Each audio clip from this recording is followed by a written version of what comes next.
1 दिसंबर 2019 में चीन के वुहान शहर में एक वायरस के बारे में पता चला था, लेकिन इसकी जानकारी पूरी दुनिया में 30 दिसंबर 2019 को हुई, जब वुहान में सड़कों पर लोग गिरने लगे। लोगों के लिए समझना मुश्किल हो रहा था कि आखिर हो क्या रहा है, और जब तक समझ आया तब तक हजारों लोग इस अनजान खतरे की चपेट में आ चुके थे।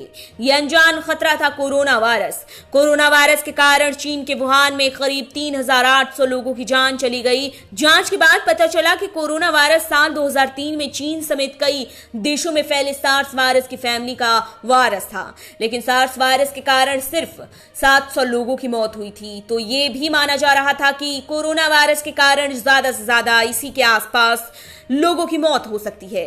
लेकिन जैसे जैसे इसने अपने पांव पसारने शुरू कर दिए, इसके खतरे का अंदाजा लगाना मुश्किल होने लगा। चीन टाइम पर अलर्ट हो गया, पूरा वुहान बंद कर दिया गया। धीरे धीरे चीन की समझदारी से कोरोना वायरस पर कंट्रोल कर लिया गया, लेकिन चीन से निकले इस वायरस ने अपना दूसरा शिकार बनाया इटली को। इटली पूरी दुनिया में स्वास्थ्य व्यवस्था में दूसरे स्थान पर आता है, लेकिन इटली में कोरोना ने जो तबाही मचाई उसे पूरी दुनिया ने देखा। वो किसी से छिपा नहीं है। इसके बाद इसने यूरोप के ही एक देश स्पेन को अपना शिकार बनाया, और फिर बारी आई अमेरिका की। अमेरिका महाशक्ति देश होने के बाद भी कोरोना के सामने घुटने टेक दिए, लेकिन पूरी दुनिया के लगभग 180 देशों में कोरोना पहुंच चुका है। फिर भी कुछ देश ऐसे हैं जिन्होंने कोरोना वायरस को अपने देश में बर्बादी नहीं फैलाने दी, जिसमें चीन, कोरिया देश और फिलीपींस, ताइवान और सिंगापुर ने ऐसा क्या किया जिसने कोरोना की जंग जीत ली। चीन ने कोरोना को मात देने के लिए आज की एडवांस टेक्नोलॉजी का इस्तेमाल किया। दरअसल चीन ने वुहान में कोरोना के फैलने के बाद सबसे पहले लॉकडाउन कर दिया। सबके घर से निकलने पर रोक लगा दी गई। इसके बाद प्रशासन को सख्त कर दिया गया कि कोई भी घरों से बाहर न निकल पाए। लोगों पर नजर रखने के लिए प्रशासन ने ड्रोन का इस्तेमाल करना शुरू कर दिया। कई ड्रोन को 24 घंटे पूरे शहर में घुमाया जाता था, जो पूरे शहर पर पैनी नजर रखते थे। इसी के साथ प्रशासन ने डोर टू डोर स्क्रीनिंग शुरू कर दी। घरों में जाकर सभी का कोरोना टेस्ट शुरू किया गया। इससे लोगों को बाहर निकलने की जरूरत नहीं पड़ती थी। 14 दिन के क्वारंटीन पर नजर रखने के लिए सीसीटीवी कैमरों का इस्तेमाल किया गया। इसके अलावा चीन में लोगों के कम बाहर निकलने की नीति के कारण रोबोट का इस्तेमाल करनी शुरू कर दिया था, जो साफ सफाई, सैंपल को जांच घर पहुंचाने और अन्य कुछ जरूरी काम करवाया जा रहा है। इसके अलावा टेक्नोलॉजी का इस्तेमाल कर एक हेल्थ QR कोड जेनरेट किया गया, जो चीन में सबसे ज्यादा इस्तेमाल किया जाने वाला अलीबाबा पेमेंट ऐप और WeChat के जरिए लोगों के फोन तक पहुंचाया गया।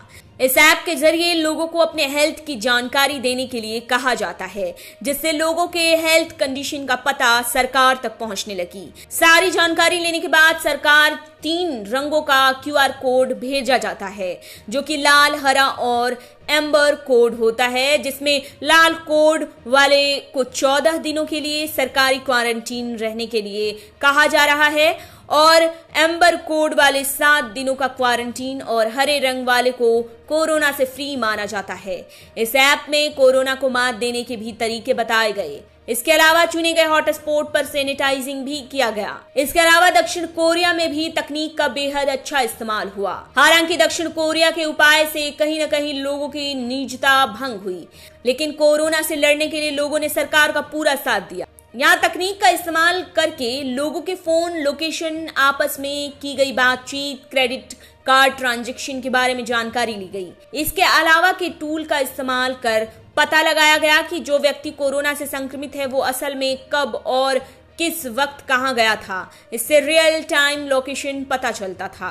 साथ ही कोरोना संक्रमित और हॉटस्पॉट के बारे में जानकारी दी जाने लगी। इससे लोग सचेत हो जाते हैं, उन्हें उस स्थान पर नहीं जाना है। सिंगापुर में कोरोना संक्रमण से बचने के लिए सरकार ने सबसे तेज काम किया। यहाँ कोरोना संक्रमित लोगों की पहचान करने के लिए कॉल ट्रैक टुगेदर नाम का एक ऐप लॉन्च किया गया, जिससे लोगों के फोन के ब्लूटूथ के जरिए ये पता लगाया जाता है कि वो व्यक्ति किसी कोरोना संक्रमित के संपर्क में तो नहीं आया।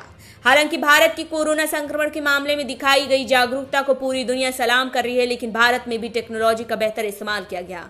आरोग्य सेतु ऐप के जरिए लोगों की सही हेल्थ कंडीशन की जानकारी मिलने लगी। साथ ही एयरपोर्ट पर सभी की स्क्रीनिंग की जाने लगी और विदेश से लौटे सभी को स्टैंप किया जाने लगा।